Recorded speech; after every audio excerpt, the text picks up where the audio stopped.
देव बरो दीस दिवन तुमकां सोमेस्तांक दोळ्याक दोळो दांताक दांत हें तुमी आयकलां.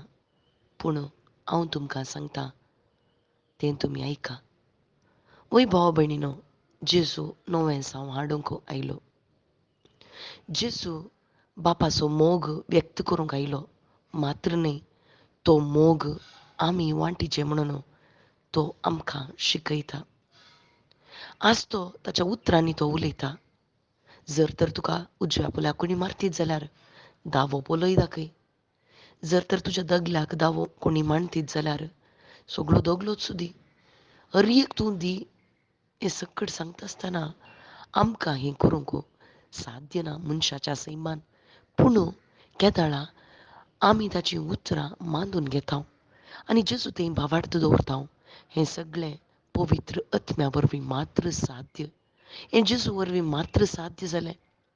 आज आमकां तें करूंक जायचें जाल्यार आमच्या सैमांत साध्य ना म्हणून सांगता. मनशाच्या सैमांत दोळ्याक दोळो दांताक दांत हे सकड वायटाक वायट करचे स्वभाव आमच्या सैमांत आसात. कित्याक आदाम देवाच्या उतराच्या विरोध केलो आनी त्या येदेन तोटांतल्यान भायर आयिल्ल्या तक्षण ताच्या कुटुंबांत थंय जाल्लें कितें? कायनान आबेलाक जेविशी मारलें. कित्याक हें सकड जालें?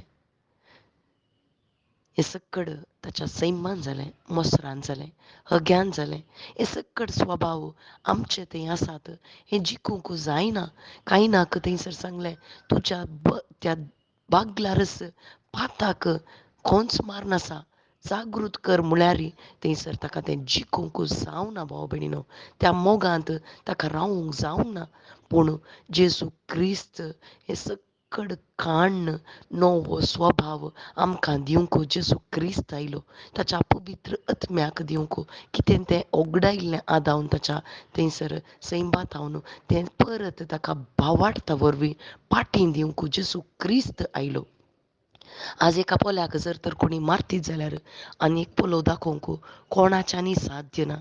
जर तर कोणेय एकल्यान क्रिस्ताक नेसला जाल्यार खंडीत हें साध्य म्हणटा जेजू क्रिस्त. आज आमी चिंतूंक पुरो जेजूची उतरां ही असाध्य कोणें आयकुची. आमकां तीं पाळूंक जायनात. ही कठीण आसात म्हणून आमी चिंतूंक पुरो. जर तर जेजूचो आमी मोग करता जाल्यार जेजूचो पाटलाव आमी करता जाल्यार जेजू थंय आमी भावार्थ दवरला जाल्यार खंडीत पवित्र आत्म्या वरवीं आमकां ह्यो संगती करूंक साध्य. कित्याक जेजू म्हणटा आमकां ताणें रसल्यान ताचो मोग करूंक आनी ताणें उपादेसी दिला सगळ्या तुज्या काळजान सगळ्या तुज्या मनान सर्वेस्परा तुज्या देवाचो मोग कर. खंडीत देवाचो मोग करता जाल्यार ह्या संवसाराच्या खंयच्याची आमी आशा करूंक जायना भाव भयणीनो. आनी पेल्याचो मोग कर म्हणून जेजून सांगलां. हो नवो उपादेश आमकां दिला तो व्हड खंडीत आमकां पेल्याचो मोग करूंक साध्य आसा. साध्य जाता जेजूच्या उपादेसा प्रकार. वय हो नवो उपादेश भायल्यान न्ही मगर आमच्या काळजांत तो कनसयला. ह्या उपादेसा वरवीं म्हळ्यार पवित्र आत्म्या वरवीं आमकां हें करूंक साध्य आसा. आनी आमी अशीं जायचे म्हणून बापाची खुशी जावन आसा. कित्याक आमकां सर्वांक विंचून काडलेल्यांक जेजू क्रिस्ताचें प्रतिरूप जावन बाप पळोवंक आशेता. तर भाव भयणीनो, आमी जेजू क्रिस्ताच्या उतरांनी भावार्थ दवरया आनी आमची साल चमकण त्या उतरा प्रकार आमी बांदून हाडया. आमेन.